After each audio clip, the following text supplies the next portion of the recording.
Batangas City.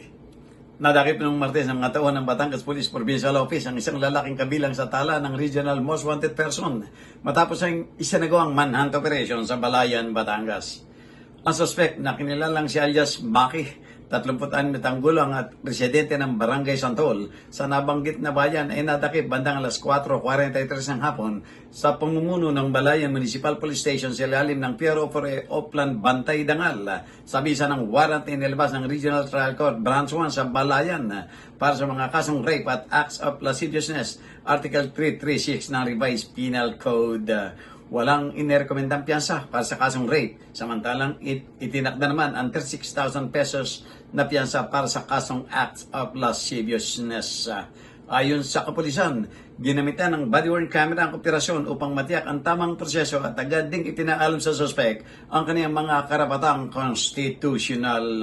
Kasalukuyang nakadetain ang suspect sa Balayan Municipal Police Station habang inihanda na ang mga kukulang dokumento para sa legal na proseso.